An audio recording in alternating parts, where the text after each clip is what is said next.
Hello friends, welcome to career path classes. आप सबका बहुत बहुत स्वागत है। तो फ्रेंड्स, आज की इस वीडियो में आप सभी को नागपुरी व्याकरण, बनकेवरा भाग 1, लोकगीत, लोक साहित्य, इन सभी सारे टॉपिकों से आपको प्रश्न देखने को मिलेंगे इस वीडियो में। तो फ्रेंड्स, वीडियो पूरा देखिएगा क्योंकि यह वीडियो काफ़ी महत्वपूर्ण होने वाली है एग्जाम की दृष्टि से। और फ्रेंड्स, वीडियो अच्छी लगे तो प्लीज़ वीडियो को लाइक कर दीजिएगा। अगर चैनल पर नए हैं तो चैनल को सब्सक्राइब कर लीजिएगा और वीडियो को अपने दोस्तों के साथ और कम से कम एक स्टडी ग्रुप में शेयर जरूर कीजिएगा। तो चलिए फ्रेंड्स, स्टार्ट करते हैं आज की क्लास। और क्लास शुरू करने से पहले आप सभी के लिए एक महत्वपूर्ण सूचना है। हमारी तरफ से आप सभी के लिए एक ई बुक प्रोवाइड कराई गई है जो कि बिल्कुल फ्री है। इस ई बुक में नागपुरी के 10 प्रैक्टिस सेट दिए गए हैं, कुल 1000 प्रश्न हैं जो कि बिल्कुल फ्री है। यह ई बुक आप लोग को टेलीग्राम चैनल पर मिल जाएगा, जिसके लिए मैंने डिस्क्रिप्शन पर लिंक दे रखा है। तो आप लोग डिस्क्रिप्शन पर जाइए, टेलीग्राम चैनल ज्वाइन कीजिए और इस ई बुक को डाउनलोड कर लीजिए। और साथ ही आप लोगों के लिए 500 प्लस ऑब्जेक्टिव क्वेश्चंस का नागपुरी ब्रह्मास्त्र क्लास लाया गया था जो कि प्ले लिस्ट में पड़ा है। तो आप लोग जाइए, इसे भी देखिए। तो चलिए फ्रेंड्स, स्टार्ट करते हैं आज की क्लास। तो चलिए देखते हैं आज का पहला प्रश्न क्या है। आज का पहला प्रश्न है, नागपुरी में विशेषण कर भेद होएला। ठीक है, आपको यहाँ पे बताना है कि नागपुरी में विशेषण के कितने भेद होते हैं। पहला ऑप्शन है 2, 3, 4 या 5। तो यहाँ पे सही आंसर हमारा सी होगा, 4 भेद होते हैं। नागपुरी में विशेषण के कितने भेद होते हैं? तो 4 भेद होते हैं। नागपुरी भाषा में 4 किस्म कर विशेषण आए हैं। ठीक है, नागपुरी भाषा में कितने प्रकार के विशेषण आए, यानी कितने भेद है विशेषण के नागपुरी में? तो 4 भेद है। पहला गुणवाचक, दूसरा परिमाणवाचक, तीसरा संख्यावाचक और चौथा सर्वनामिक विशेषण। ठीक है, चारों को आपको याद रखना है कि नागपुरी भाषा में विशेषण कितने भेद? टोटल 4 भेद। पहला गुणवाचक विशेषण, दूसरा परिमाणवाचक, तीसरा संख्यावाचक और चौथा सर्वनामिक विशेषण। ठीक है, चलिए नेक्स्ट क्वेश्चन देखते हैं। नेक्स्ट क्वेश्चन नंबर हमारा सेकेंड है, लिंग बदले के लिए पुल्लिंग कर आखिर में डैश जोड़ के स्त्रीलिंग बनाल जाएगा। ठीक है, यहाँ पे क्वेश्चन पूछ रहा है कि लिंग बदलने में अगर पुल्लिंग से हमको स्त्रीलिंग बनाना है तो क्या जोड़ के हम बनाएंगे। पहला ऑप्शन है ई जोड़ के, इन जोड़ के या आइन जोड़ के या सबे। तो यहाँ पे सही आंसर हमारा डी हो जाएगा, सबे जोड़ के। ठीक है, यानी हमें पुल्लिंग से अगर स्त्रीलिंग बनाना है तो हम ई भी जोड़ कर बना सकते हैं, इन भी जोड़ कर बना सकते हैं और आइन भी जोड़ कर बना सकते हैं। जैसे एग्जाम्पल में देखें, जैसे कुमार है तो ई जोड़ेंगे तो कुमारी हो जाएगा, किशोर है तो किशोरी हो जाएगा, कोढ़ है तो कोढ़ी हो जाएगा, पुत्र है तो पुत्री हो जाएगा। तो ई जोड़ के हम पुल्लिंग से स्त्रीलिंग बना सकते हैं। उसी प्रकार अगर इन की बात करें तो इन जोड़ के, जैसे डोम है तो डोमिन हो जाएगा, बाघ है तो बाघिन हो जाएगा। ठीक है, इसी प्रकार अगर हम बात करें किसका? आइन का, तो आइन में भगत से भक्तायन हो जाएगा। ठीक है, पंडित से पंडितायन हो जाएगा। इस प्रकार आप पुल्लिंग से स्त्रीलिंग में बदल सकते हैं। तो ई जोड़ के, इन जोड़ के और आइन तीनों को जोड़कर आप पुल्लिंग से स्त्रीलिंग बना सकते हैं। ठीक है, चलिए नेक्स्ट क्वेश्चन देखते हैं। नेक्स्ट क्वेश्चन है यहाँ पे क्वेश्चन नंबर 3, बहुवचन शब्द के। ठीक है, आपको यहाँ पे बताना है कि बहुवचन शब्द कौन सा है, आदमी, लेदरा, तुहिन या छुआ। तो यहाँ पे सही आंसर हमारा सी हो जाएगा, तुहिन। तुहिन यहाँ पे क्या है? तो बहुवचन शब्द है, आपको याद रखना है। ठीक है, जैसे आदमी, आदमी तो यहाँ पे एक वचन हो जाएगा, लेदरा भी एक वचन हो जाएगा, छुआ भी एक वचन हो जाएगा। लेकिन तुहिन जो शब्द है क्या है? यहाँ पे बहुवचन है। ठीक है, चलिए नेक्स्ट क्वेश्चन देखते हैं। नेक्स्ट क्वेश्चन नंबर 4 है हमारा, बाघ माड़ा में ढुकलक कौन कारक है कि। ठीक है, आपको यहाँ पे बताना है कि बाघ माड़ा में ढुकलक कौन सा कारक है। करण कारक है, संबंध कारक है, अधिकरण कारक है, संबोधन कारक है। तो यहाँ पर ध्यान से देखिएगा, करण कारक तो होगा नहीं। ठीक है, संबंध कारक भी नहीं होगा, फिर संबोधन कारक भी नहीं होगा। एक बचता है हमारा अधिकरण कारक।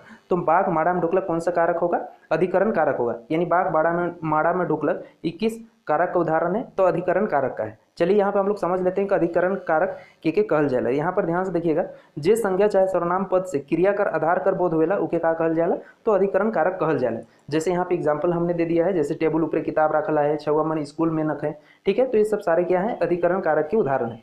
यहाँ भी क्वेश्चन पे हमारा पूछा था कि बाघ माड़ा में ढुकलक कौन कारक के उदाहरण है, तो अधिकरण कारक है। ठीक है, याद रखना है। चलिए नेक्स्ट क्वेश्चन देखते हैं। चलिए नेक्स्ट क्वेश्चन नंबर 5 है हमारा, वाक्य कर कै को भेद होवेला। ठीक है, आपको यहाँ पे क्वेश्चन पूछ रहा है कि वाक्य के कितने भेद होते हैं, 1, 2, 3 या 4। तो यहाँ पे सही आंसर हमारा क्या होगा? सी होगा, 3 भेद होते हैं। वाक्य के कितने भेद होते हैं? 3 भेद होते हैं। चलिए यहाँ पे हम लोग सबसे पहले समझते हैं कि वाक्य के कहल जाएगा और इनके भेद कौन कौन से। तो यहाँ पर ध्यान से देखिएगा, वाक्य आदमी कर विचार और भाव के पूरा पूरी प्रकट करे वाला शब्द समूह के वाक्य कहल जाएगा। वाक्य हम किसे कहेंगे? तो आदमी का विचार, यानी व्यक्ति का जो विचार है, भाव है, उसको पूरा पूरी जो प्रकट करने वाला शब्द समूह होता है, उसे हम क्या कहते हैं? वाक्य कहते हैं। वाक्य 3 किस्म कर होवेला। वाक्य कितने प्रकार होते हैं? 3 भेद होते हैं, सरल वाक्य, मिश्र वाक्य और संयुक्त वाक्य। याद रखना है। ठीक है, वाक्य कितने भेद? 3 भेद, सरल, मिश्र और संयुक्त। ठीक है, लेकिन आपको यहाँ पे और याद रखना है, अर्थ कर दृष्टि से वाक्य कर 8 को भेद होवेला। ठीक है, अर्थ के दृष्टि से वाक्य के कितने भेद होते हैं? तो 3 भेद होते हैं।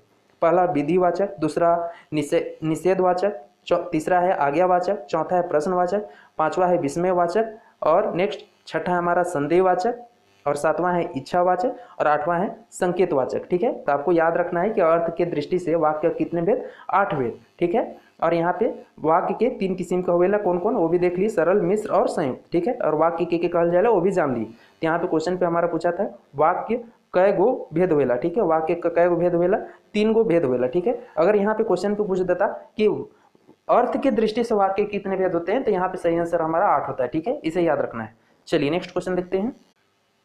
नेक्स्ट क्वेश्चन, क्वेश्चन नंबर 6 है, लोक साहित्य में लोक कर मतलब होवेला। ठीक है, आपको यहाँ पे बताना है कि लोक साहित्य में लोक का क्या मतलब होता है। आम जनता, सभ्यता से दूर रहे वाला जनता, जनमानस, या देवल सब। तो यहाँ पे सही आंसर हमारा डी हो जाएगा, देवल सब हो जाएगा। ठीक है, लोक साहित्य में लोक का क्या मतलब होता है, तो आम जनता भी, सभ्यता से दूर रहे वाला भी, और जनमानस भी होता है। ठीक है, याद रखना है। चलिए नेक्स्ट क्वेश्चन, क्वेश्चन नंबर 7 है, नागपुरी लोकगीत कर सबसे बड़ संकलन के तैयार कर हैं। ठीक है, आपको यहाँ पे बताना है कि नागपुरी लोकगीत का सबसे बड़ा संकलन किन्होंने तैयार किया है।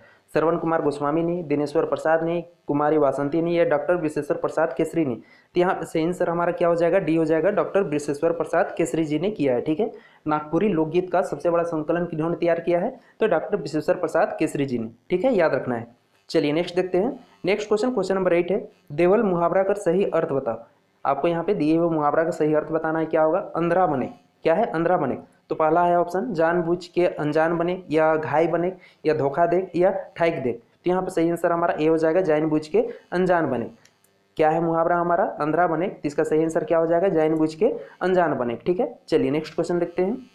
नेक्स्ट क्वेश्चन, क्वेश्चन नंबर 9 है, विवाह, विदाई, शुभ गमन आदि अवसर मन पहे कौन गीत गावल जाएगा। ठीक है, यहाँ पे क्वेश्चन पूछ रहा है कि शादी विवाह हो गया, विदाई हो गया, या कुछ शुभ अवसर हो गया, आदि अवसर सब में कौन सा गीत गाया जाता है, आपको बताना है। सगुन गीत, संस्कार गीत, या लोकगीत, या झूमर गीत। तो यहाँ पे सही आंसर हमारा बी होगा, संस्कार गीत गाया जाता है। ठीक है, ब्याह शादी हो गया, विदाई हो गया, कुछ शुभ काम में हो गया, इन सभी अवसरों में कौन सा गीत गाया जाता है, तो संस्कार गीत गाया जाता है, आपको याद रखना है। चलिए नेक्स्ट देखते हैं। नेक्स्ट क्वेश्चन, क्वेश्चन नंबर 10 है, देवल शब्द कर विलोम शब्द बताओ। ठीक है, आपको यहाँ पे दिए हुए शब्द का क्या बताना है, विलोम शब्द बताना है।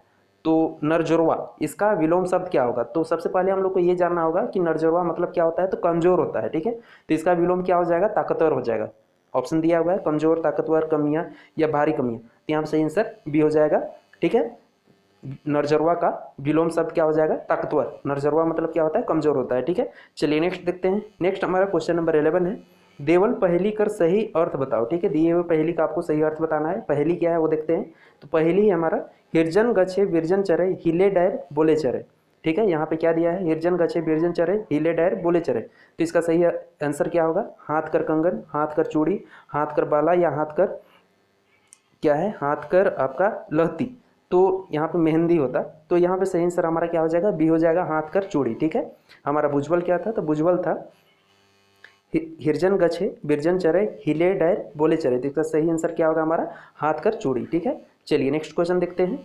चलिए नेक्स्ट क्वेश्चन, क्वेश्चन नंबर 12 में हमारा, देवल लोकोक्ति कर सही अर्थ बताओ। ठीक है, यहाँ पे एक लोकोक्ति दिया गया है, आपको बताना है का इस कहावत का सही आंसर क्या होगा। जैसन बांस बसूरा तैसने सूप दौरा। ठीक है, लोकोक्ति क्या दिया हुआ हमारा, तो इसे कहावत भी कहते हैं, जैसन बांस बसूरा तैसने सूप दौरा। तो इसका सही आंसर क्या होगा, आपको बताना है। पहला ऑप्शन है, जैसन वंश तैसन खानदान, बांस और दौरा कर मेल नहीं, या फोकटिया काम करे वाला, या समय अनुसार काम करे वाला। तो यहाँ पे सही आंसर हमारा ए हो जाएगा, जैसन वंश तैसन खानदान।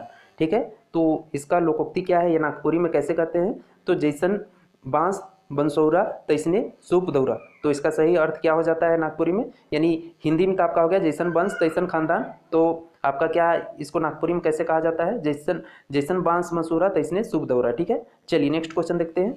नेक्स्ट क्वेश्चन, क्वेश्चन नंबर 13 है, देवल शब्द कर सही माने का हो। आपको दिए हुए शब्द का सही मतलब क्या होगा, आपको बताना है। खसड़ल, क्या दिया हुआ है, खसड़ल। तो इसका सही अर्थ क्या होगा, आपको बताना है। पहला ऑप्शन है, बेसुंदर, नीमन, कुडंगा, या बेडंगा। तो यहाँ पे सही आंसर हमारा ये होगा, बेसुंदर होगा। ठीक है, खसड़ल का सही अर्थ क्या होगा, तो बेसुंदर होगा, आपको याद रखना है। ठीक है, चलिए नेक्स्ट क्वेश्चन हमारा है 14, देवल कहावत कर सही अर्थ बताओ। यहाँ पे कहावत दिया गया है और आपको सही अर्थ बताना है, क्या होगा, मायक जीव गाय नियर। क्या दिया हुआ है, मायक जीव गाय नियर। तो इसका सही अर्थ क्या होगा, आपको बताना है। पहला ऑप्शन है, माय और गाय में अतरंगी हुए, या फिर माय कर जीव में ममता रहेला, या माय से नी डरैक चाहिए, या गाय के भी माय माने के चाहिए। तो यहाँ पर सही आंसर हमारा क्या हो जाएगा, बी हो जाएगा। ठीक है, माय कर जीव ममता, माय के जीव में ममता रहेला। ठीक है, देवल कहावत कर सही अर्थ बताओ, क्या था कहावत, तो माय के जीव गाय नियर। तो इसका सही आंसर क्या होगा, माय कर जीव में ममता रहेला। ठीक है, ये हमारा यहाँ पे सही होगा, यानी ऑप्शन बी सही होगा। चलिए नेक्स्ट क्वेश्चन देखते हैं। नेक्स्ट क्वेश्चन नंबर 15 है, बनकेवरा भाग 1 कर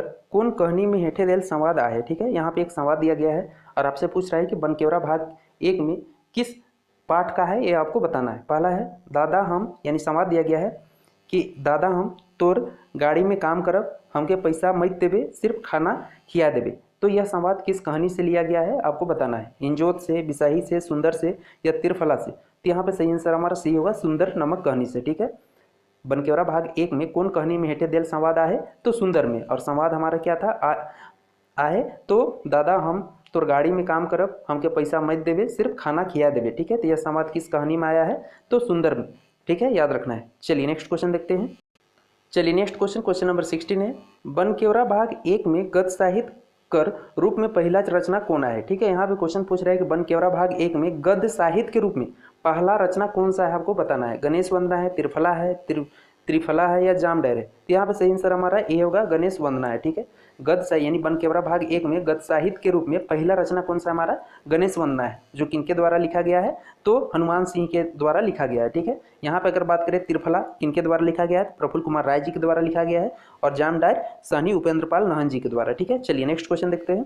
नेक्स्ट हमारा क्वेश्चन नंबर 17 है, मनुष्य अपन मन कर भाव के स्पष्ट रूप से व्यक्त करेला कौन माध्यम से। ठीक है, यहाँ पे क्वेश्चन पूछ रहा है कि मनुष्य अपने मन का जो भाव है स्पष्ट रूप से व्यक्त करता है किसके माध्यम से, भाषा, संकेत, शब्द, या ध्वनि। तो यहाँ पे सही आंसर हमारा हो जाएगा ए, भाषा के माध्यम से करता है। ठीक है, मनुष्य यानी अपने मन का भाव स्पष्ट रूप से व्यक्त करता है किसके माध्यम से, तो भाषा के माध्यम से, याद रखना है। ठीक है, चलिए नेक्स्ट क्वेश्चन देखते हैं। नेक्स्ट हमारा क्वेश्चन नंबर 18 है, नागपुरी कौन परिवार कर भाषा है। ठीक है, आपको यहाँ पे बताना है कि जो नागपुरी है किस भाषा परिवार का है, किस भाषा परिवार का भाषा है। ठीक है, पहला है द्रविड़ परिवार का, चीनी परिवार का, ऑस्ट्रियाड परिवार का, या भारूपीय आर्य भाषा परिवार का। तो यहाँ पे ऑप्शन डी सही होगा, भारूपीय आर्य भाषा परिवार का है। ठीक है, नागपुरी कौन परिवार कर भाषा है, तो भारूपीय आर्य भाषा परिवार को, याद रखना है। चलिए नेक्स्ट क्वेश्चन देखते हैं। चलिए नेक्स्ट क्वेश्चन नंबर 19 है, अंगनई राग में कौन गीत कर रचना करल जाए है। ठीक है, आपको यहाँ पे बताना है कि अंगनई राग में कौन किस गीत की रचना की गई है जो बनकेवरा भाग 1 में हमारा रचित है। पहला है मती करुसान, या कोयल, या बाजा, या बसंत। तो यहाँ पे सही आंसर हमारा बी हो जाएगा, कोयल।